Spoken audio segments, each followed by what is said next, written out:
لو خيروكي تضلي تلبسي لون لآخر يوم بعمرك، شو اللون اللي بتختاري؟ بحس بينك، ليش؟ لأنه هيك وردي والحياة وردية وهيك يعني. تحبي تكون الحياة وردية؟ آه. إن شاء الله دائما حياتك هيك. يا عمري. شكرا لك. هلا. أسود. ليش الأسود؟ بحب حياتي سودة. لأنه حياتك سودا اخترت الأسود؟ اي والله. ولأنك بتحبه مثلا؟ لا. شو الحكي؟ اي والله. اللون الأسود ليش؟ أكثر لون بحبه. من عشاق الأسود؟ مم. هو لون حلو. هو ملك الألوان يعني. الأسود. ليش؟ هيك حزن، السبب؟ لأنه حياتي كلها حزن. ليش متشائم؟ كثير متشائم، كثير معاني من هالدنيا. شو صاير معك؟ اه شو صاير معك؟ شغلات ما بتنحكى. خلينا نتفائل شوي، الحياة حلوة. لا ما في أبشع منها. مني موت اليوم بالبكرة. لا بعيد الشر عنك، لساتك شب، شو هالحكي؟ والله عن جد عم نحكي معك. شو اللي صاير معك؟ كثير شغلات. مثل شو؟ هلا ما في حكي بينحكى، بس هيك أنا عن هذا اللي عندي. بس تفائل، عن جد الحياة كتير حلوة. الحمد لله على كل حال. الله يكتب لك الخير يا رب. الله يسلمك. شكرا لك. إليك. شو عندك موقف كوميدي صار معك بحياتك؟ موقف كوميدي مضحك. مرة بالزمانات كنت تحت جسر الثورة، فناطر ميكرو تبع مساكن برزة مشان اطلع على مساكن برزة، فكان كتير هيك في عجقة والدنيا برد وقتها.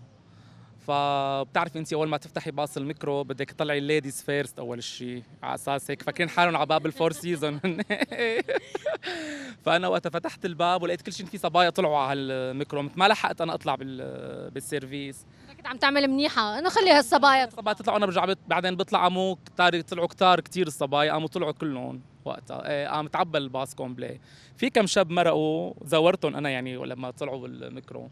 المهم سكرنا باب الباص، ومن كتر ما تعبى الباص انا اجري هون كانت هيك، فمشي الباص وطلع على اجري الدولاب تبع الميكرو ووقف، عرفت يعني ما كمل وقف. وبلشت انا اسب وعيط مشان الله اللي تحرك لقدام، تحرك لقدام، شيل لقدام شوي، ما عم يسمع، هو مسكر شبابيك وبرده كثير. وليه وقف؟ وقفوه من كتر بده ينزل عالم من الباص قد ما ضغط. وشو حموله كثير كبيره صارت على اجري، يعني دولاب الباص ومعبى. شو صار برجلك؟ صار برجلي، والله ما سالت على حدا، كان هيك في هيك رصيف مثل هون، وقعدت عليه، شلحت البوس، شلحت الجرابات، لقيت والله ضفري ابع من محله. برايك هذا كان موقف مضحك؟ مضحك. العالم صارت تضحك وهي ماشيه على الطريق، انه كيف وقف وانا عم ضحكوا على المسبات، صرت سبه اياها انا. نزل نار ونازل صراحه، صرت سبه بس لحتى يتحرك. طيب شو صار معك موقف ثاني تحكي لي اياه؟ موقف ثاني مضحك، مرة كنا بكافيه أنا ورفيقي، أنا معتمد عليه هو يدفع، وهو معتمد علي إنه هو يدفع عني، فلا هو معه مصاري ولا أنا معي مصاري صراحة. فقعدنا وانبسطنا وكل شيء وأرجلنا وطلبنا، يعني فوق منه، يعني فوق كل هالشيء، وطلبنا على أساس هو بده يدفع.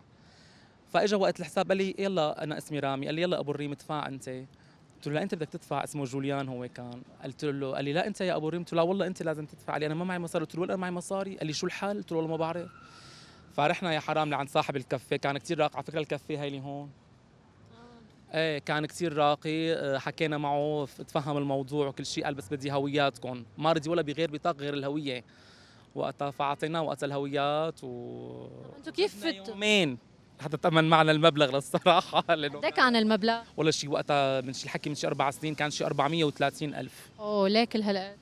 شو كنت طالب؟ وجبات، والله طلبنا وجبات وعصير وأرياجيل. أنا وياه. وانت كنت عرفان انه 160,000 وقتها، هلا رخصانين، هلا صارت يعني وانت فايت ما معك مصاري؟ لا أنا ما معي كان شي 30,000 بس أعطيتها بخشيش للجرسون كمان. ايه. ايه. شكرا لك. أهلا وسهلا فيك. عندك مشكلة بعرض الحلقة عنا؟ لا أكيد لا. لا ما في مشكلة. لا ما عندي مشكلة. عادي. شكرا. ويلكم.